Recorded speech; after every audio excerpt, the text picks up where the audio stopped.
Tired of dropping your phone or struggling to prop it up? Meet the PopSockets phone grip with expanding kickstand in black, your new must-have accessory.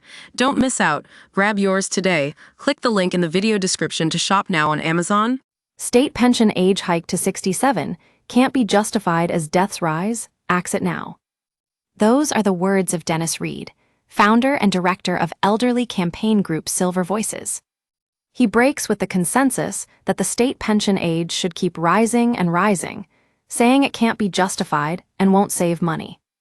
Last week, the Daily Express asked 3 pensions experts what should be done to keep the state pension affordable. David Sinclair, chief executive of the International Longevity Center, replied by stating the controversial view that a state pension age hike to 71 inevitable. He said the alternative is to make cutbacks elsewhere, for example, by scrapping the hugely popular state pension triple lock.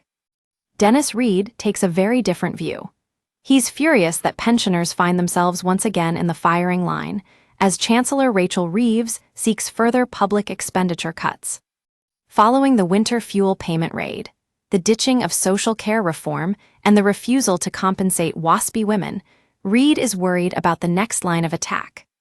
Silver Voices strongly argues that no rise in the state pension age is justifiable in the present circumstances.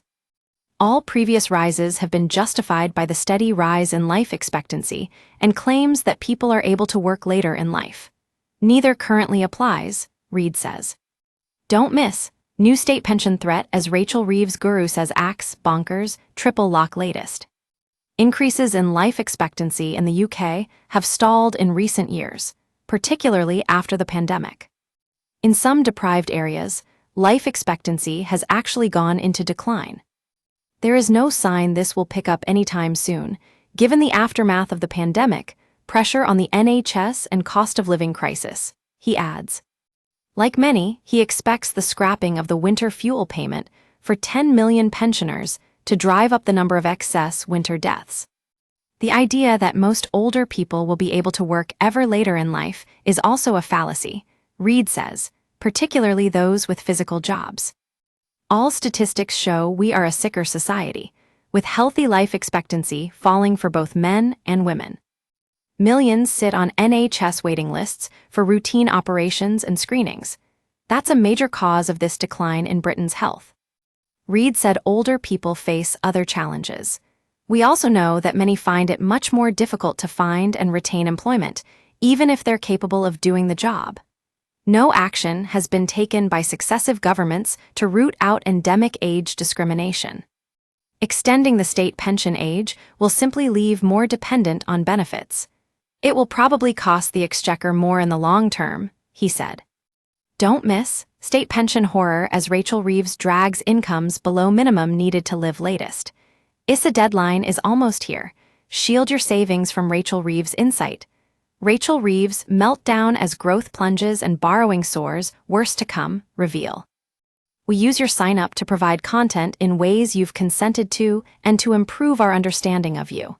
This may include adverts from us and third parties based on our understanding. You can unsubscribe at any time. Read our privacy policy.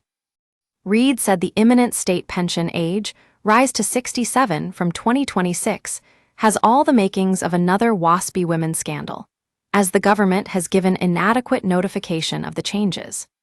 Affected individuals are supposed to get 10 years' notice. However, the independent review of the state pension age by Baroness Neville Rolfe, presented to Parliament in 2023, stated that personal notifications have not yet been sent to those affected. That's not good enough and must be challenged, Reed said. The Chancellor must rule out any early decisions on further rises to the state pension age and review whether the planned increase to 67 is reasonable, given present circumstances. There are strong arguments to holding or even cutting the state pension age, but as ever, it all comes down to money. And Chancellor Rachel Reeves is short of it right now.